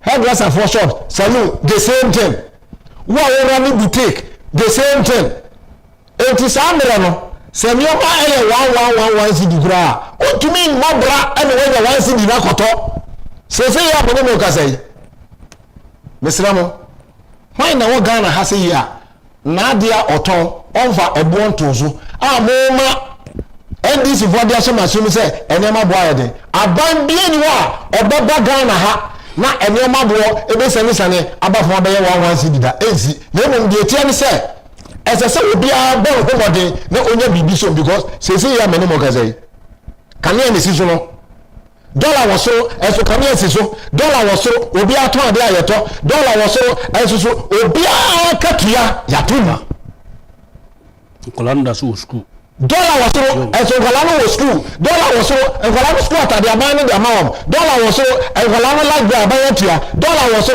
kolanda wo school fees aban tia dollar was so aban no utility based water ni nyina abalatu ya papa John Dramani emreso no de na na katua ya 1000 Ghana say ebi nim de do 5000 4000 the lowest ada na wo kota de na atoso a onu so adibi atoso a wo se menti ase na boya de na ga yama system ni nyina ho ma ba akofo after COVID no ye kan ye good dem no untumi nko mokola untumi firi ufie kwan emrama kwan enti area mu horo ade ya turn 50 cedis no be kon wo say 80 cedis uni choice wo beto yesu ban ne say COVID ni twa mu no obi an pese ote na ade ebo so biem e na ka ho na ne ma bo aye den na me ma scenario bi mo hwe ya papa Mahama time no uni sika wo de bo bra wo ye diane e ma wo ma say from Monday to Friday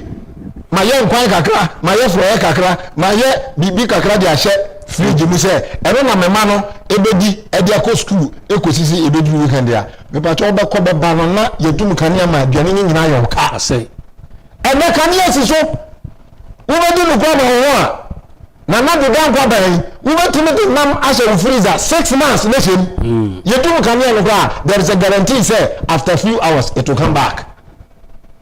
When I catch us economy way about the same Muhammad no. Yakasa economy is good wa. It does not necessarily mean say and your map worth in economy is good wo. Your papa Muhammad time 50 Ghana. And almost 100 cedis. Tie okuyani bro your papa Muhammad time na bro bag 2.5. A to cement 5 bags. And a bro 8 million a to cement 8. In the money here okuyani no we not fast work. Thank you. This is the economy. Among for you do not only fast work. A do Friday Saturday, Sunday, pubs everywhere. No kurasi nyina pubs ebu. Emidia. And for like to do you could escape do money, or could escape no blow. Na sanka escape your light in wa.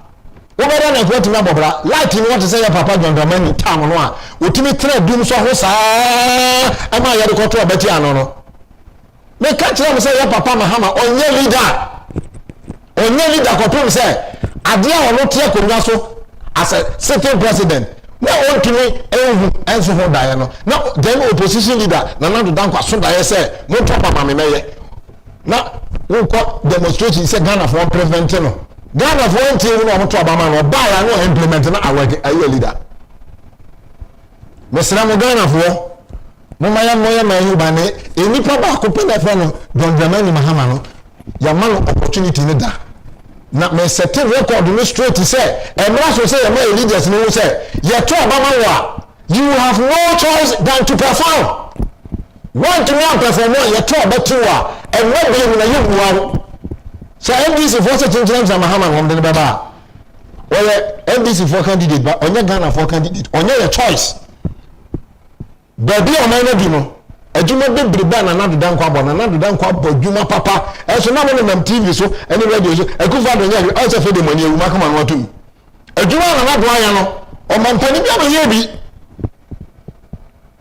ejuma na nadu dan kwa ni Dr. Mahmoud Bawumia abaye no o mampani bia me yebi o Ghana ha na islam atifi ma ntama ho bi no no e modern ba Dr. Mahmoud Bawumia ni MPP aban na nadu dan kwa dawroma wo mo ko ho no eno abe kasa ama Dr. Bawumia nti yetumofo a muntie na oha no ba enye me kwakuma ni kwa na beka mu obi a mato obetia na me na ni abere no eya wo no wo no mu montie na mkoto aba etie kwa na moto Mahama ho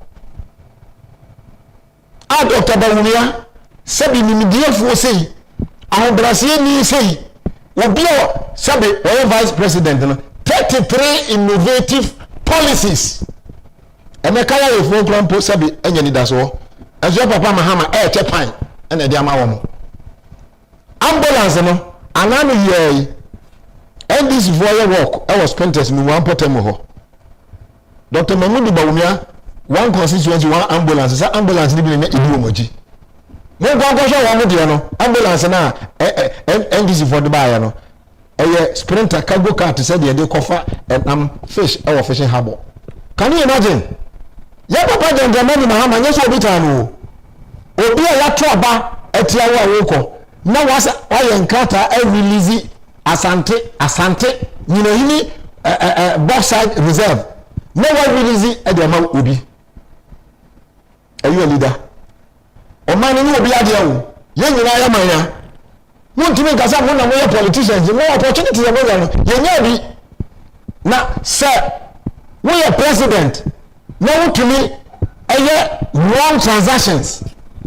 Now, in the end, you know, you to me trace what the difference in some money and Padia. Are you a leader? Do you have that moral right to come back to sunset? Monsanto president. What do you mean, dear bro? Leaders is saying the money there also. As a sitting president. What to me, I do a manager padia, transactions, every release, every man will be in the wrongful way. Now later no, or man chasing ya beg you some, ya give you some no, and parents so I dear dance here say you are not a truthful leader. And that Ghana for most have a trouble man. Your part to me the entire money man why you give the no. Ya papa John Dramani Mahama. Now or anticipation Ghana for Bamana the president for 8 years sana constitution ma kwa meboa. Yeah. As you treasure your coupon him at your part for 35 good years. The time how about that hono. Omo otoma no de ompen wo ye omo charges untimi en challenge wo. And then no say MP before na ma ne omo aboa den.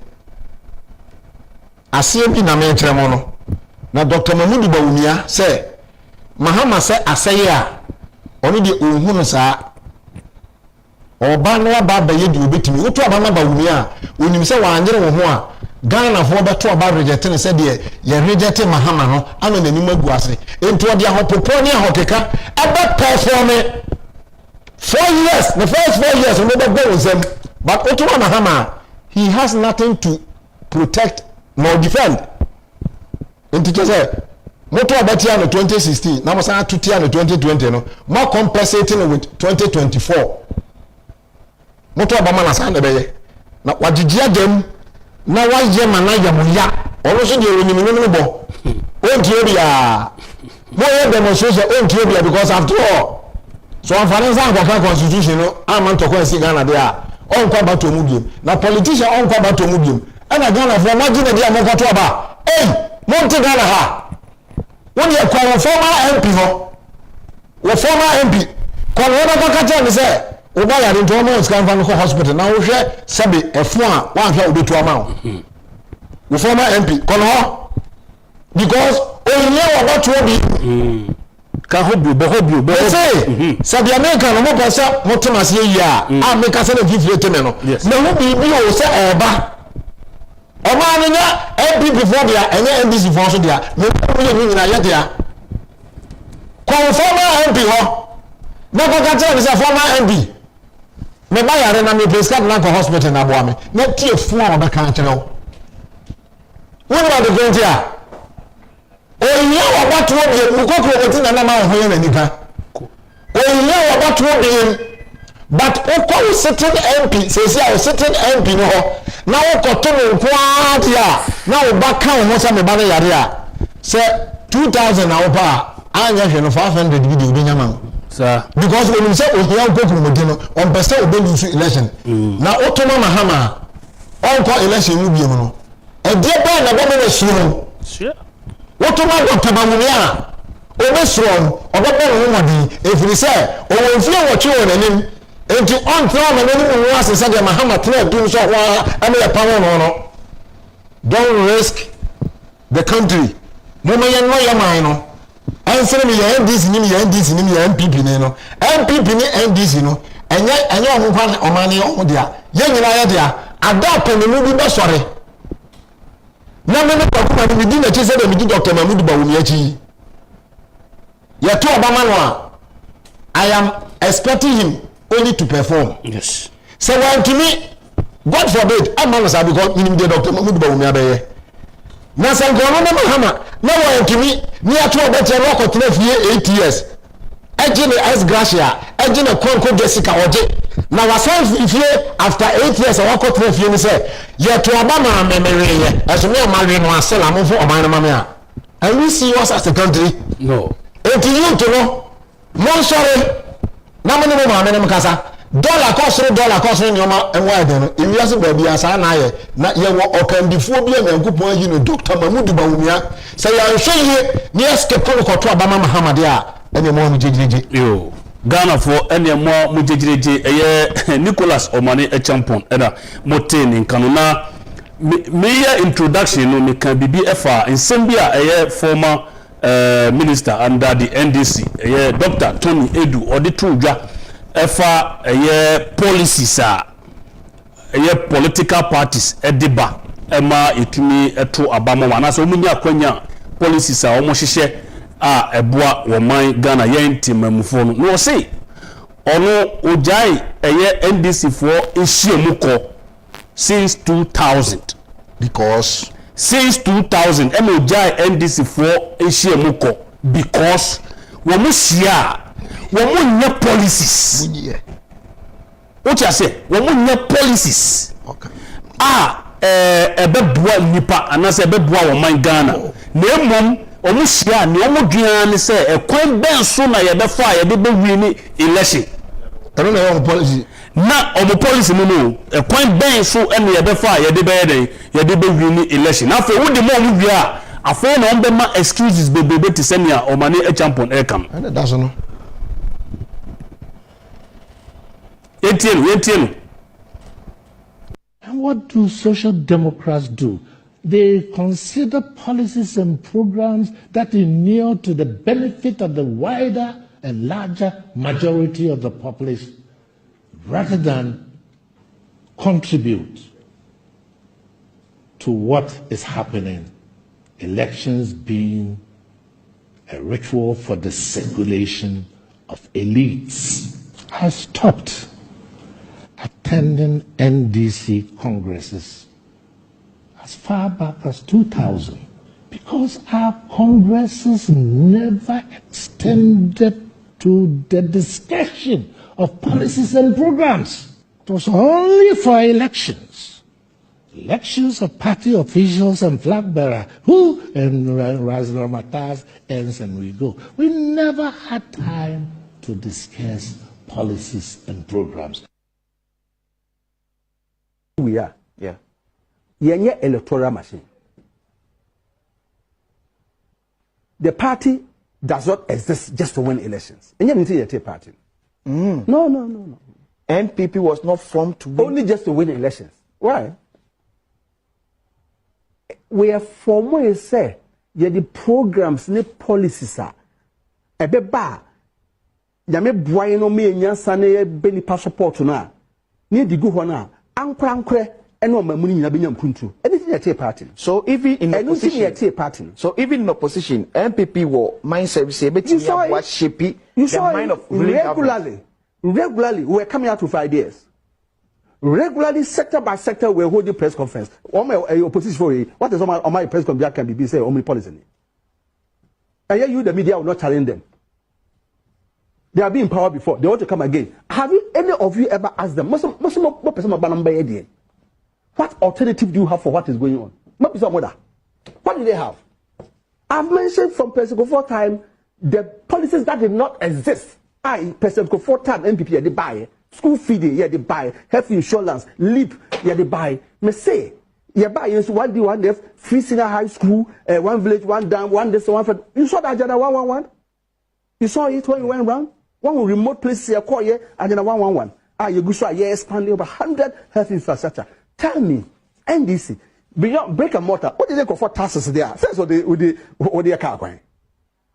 What is it called for taxes? So this is school, right? So that's why almost everybody. Well, see, because that infrastructure project,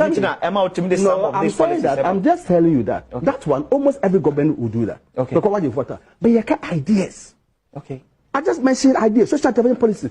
You're challenging them for all the time. One, they've never been able to bring any policy, intervention policy, and whilst in the opposition, they have all the time. You know? Still, from 1992, 1996. We were holding regular press conferences, sector by sector, telling Ghanaians what we will do. NDC, me say, why on last time we come press conference, or we late to there, or policies for the say, or the unfortunate events or member power now, what they will do? Maybe some of that. And what do social democrats do? They consider policies and programs that inure to the benefit of the wider and larger majority of the. See, Kakum. Ejinu Koku Edum. Apoye okasa ye former minister. Na oye omampeni asue ewo the seat of government. No onu true omampeni fu on policy direction.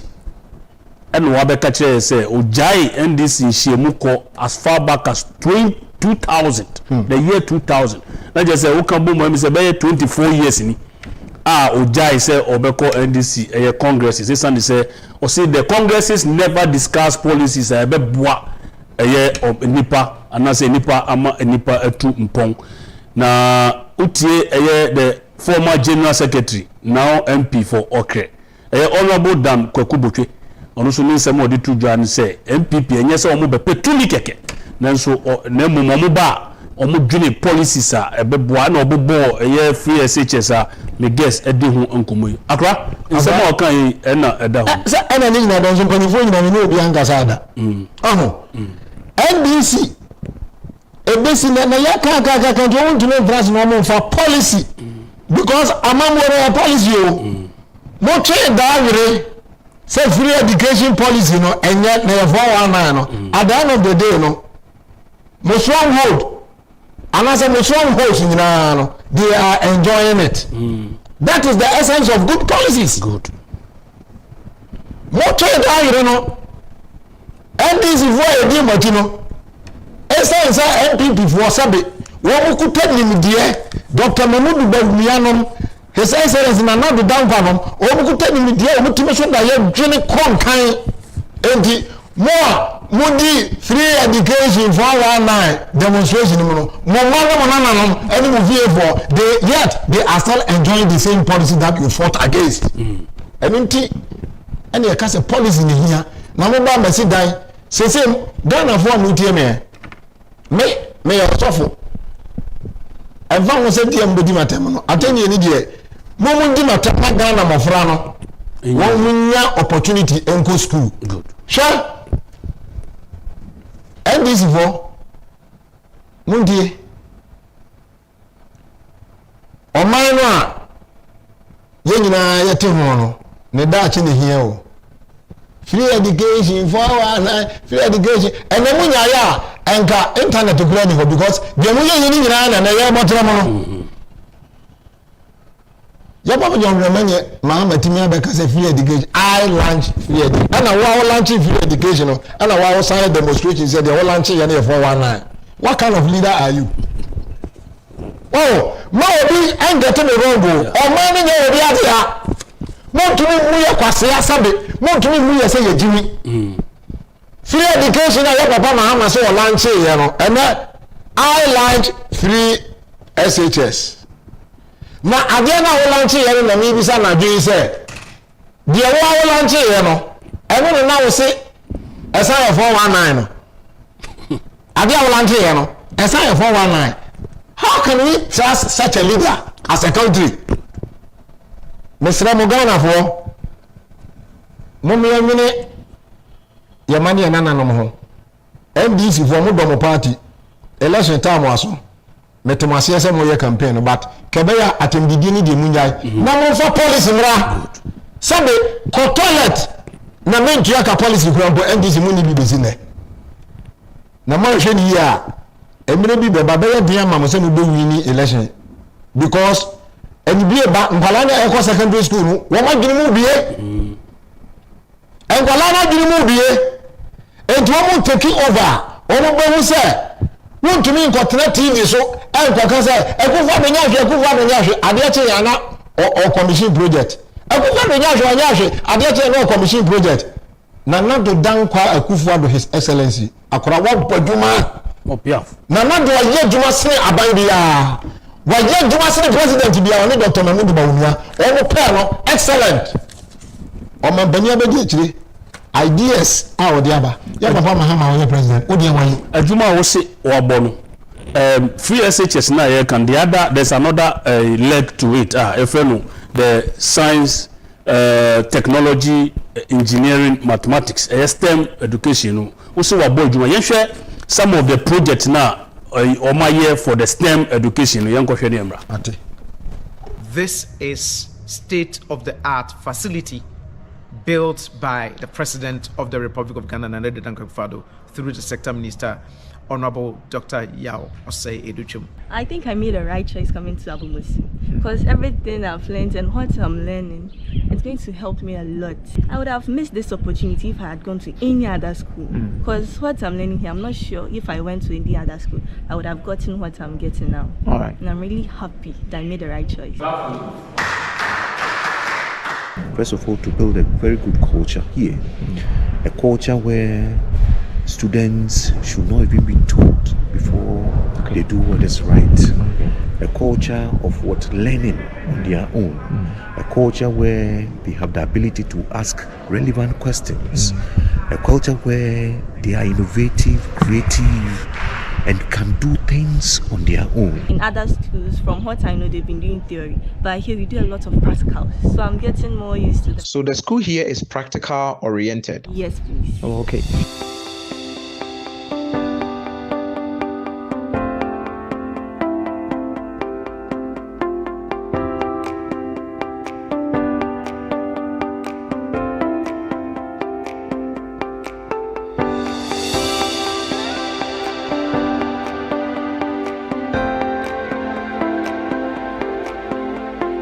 One main thing is that what a student that comes into this school, once the student moves out, they actually study for life and not because of what they are in school.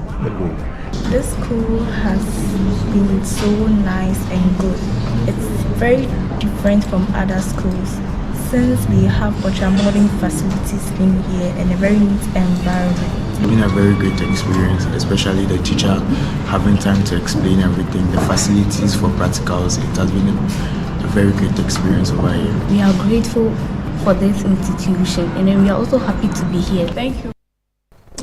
Yo, STEM education, infrastructure, we know abomusu STEM, edi Acheampong. Now, this is the other leg of the education, free SHS. No, we so nkolano common treska. Everything is free. And I want free TVET, technical vocational education training. No, and also muma yanko share free TVET. No, so phone ka krebi na yembra studio.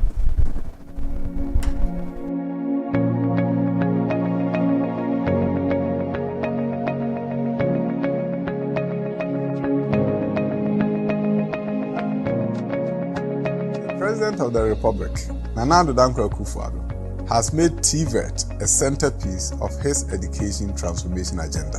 TVET is a means to an end, not an end in itself.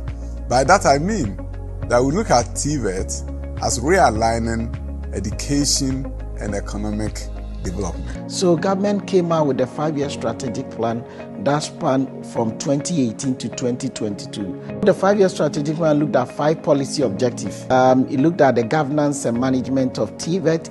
It looked at the quality of TVET. It also did look at the access in TVET. Then obviously, since it costs 4 to 5 times to train a TVET graduate, it looked at the TVET financing, then environmental sustainability as the feed point. The TVET systems or TVET education was highly fragmented and well separated from the normal formal education.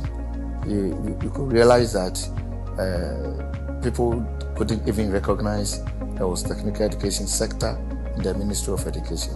Under the governance and management of TVET, we have achieved 3 major things. 1, we have established the Commission for TVET under Act 1023.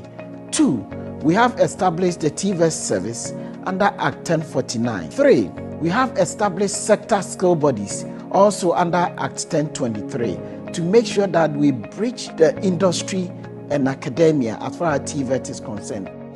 For education to play its rightful role in economic development, you have to make education relevant to the needs of the economy.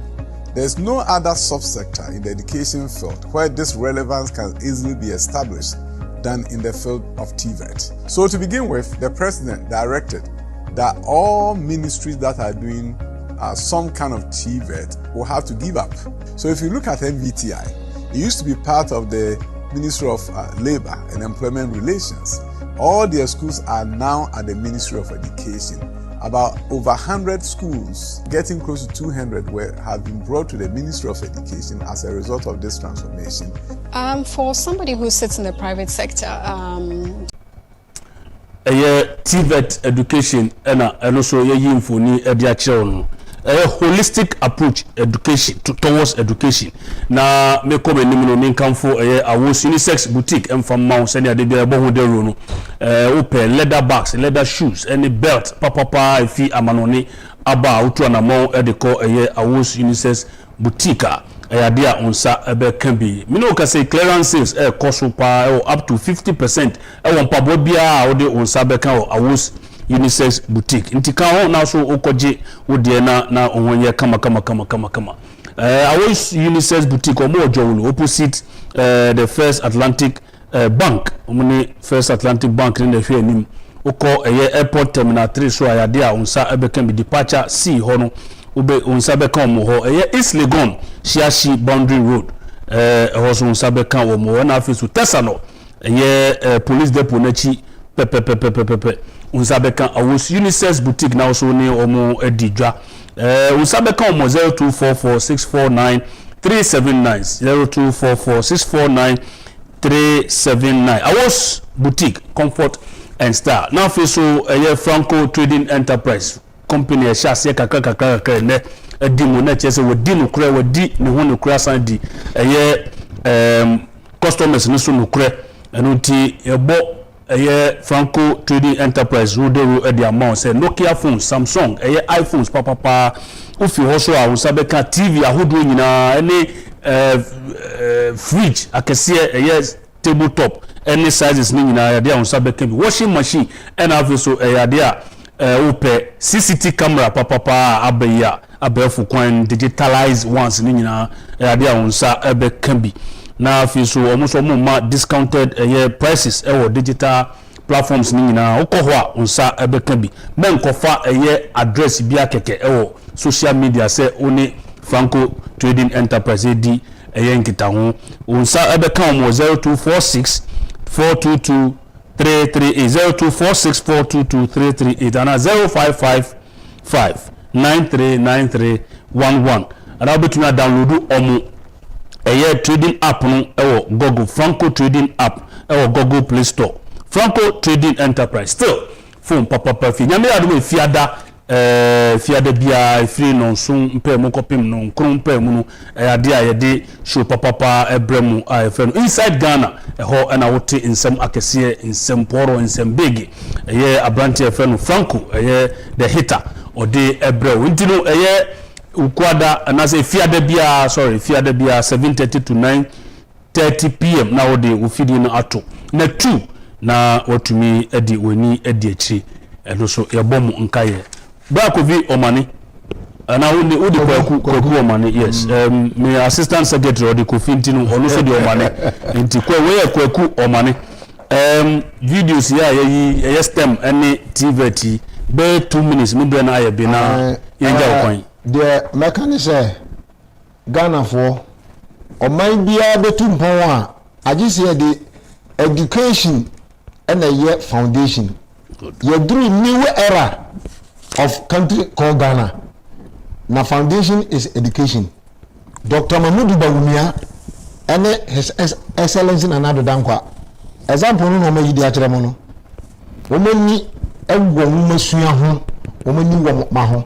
Enti mama na ye mistake na ye nkodi sebeta frache propaganda ene nsem ne nyoma boye den dollar cost no na fa he kosi ya chi enkoje aba amemwo mfiri wo nsem emfa nkoma ya papa mahama emwa me bo his excellence na nado dan kwa baso wo kwan ya wode police fu afaso police housing ene ba bia aposifu anya omodane hono mo chain Los Angeles dewo nanado dan kwa ne MPP abayi aye ewo kwa benya ene de na ne yewo bia no ewo tesa no fekeke na me papa Dr. Akufo-Addo the best IGP agora anano kasama manage ye wo ka kire his excellency nanado dan kwa say indeed you are a legacy president exactly na Dr. Akufo-Addo ye nipa meni ya Isaiah Agyapong de ya papa dampare ya ma yiri mfiuda woni ompanifo otu wise ni mpanifo atwa ho hye ni nyinara ayi obi a musuru nyankopon mo do nipa na mom ka che ni say flag bearer say on kai me miss on kai me ana baba Dr. Akufo-Addo obi a na bibia akrai asomdwen kan woni mpanifo mo ye nipa na mo san wo Ghana hodo me Omane Acheampong me ni mi Agyapong de e ma yiri mfiuda na mom mi be wie no na nado dankwa ene Dr. Mahmoud Bawumia maya juma na 2 television Omane FM mo so ma bo juma na mo fata basobo me ye sure say MPP mpanifo no o mo ye mo fine because o mo nya mo fine de o mo hyase na o mo nya because o bo juma o mo nya obi a fine o mo nya obi a fine o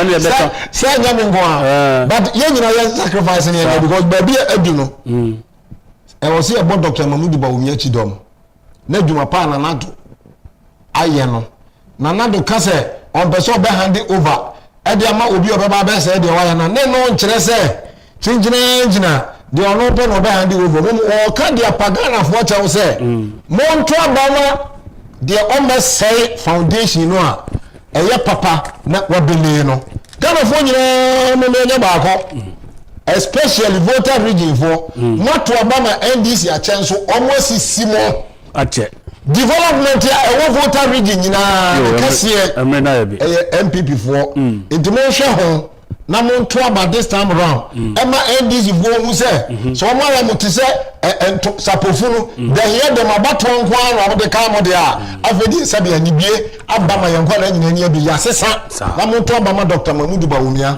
na oba mpunto na ekoso e wo Ghana ha nyina no ontwa Ghana efa babia enya medamase yada se papa wa wo hwe nyame ehia obebre wo do messages ba mentumi akenkan but mo amode ehote no nyame ehia mo no onyam kese nya me guest Nicholas Omane Acheampong oye musician ayo artist papa wiase afana nyina obia enim no yada papa yada wasepa se yetwibe ho no wampupu utie na penifo ebo amema mede dwumade we brem na enumre miami boss GM papa lawyer Charles Kweku amu date Robert Bafofin and Kwesi Nelson Justice Aful Ima and then George Sakode Focus nyame adoma flag bearer makramu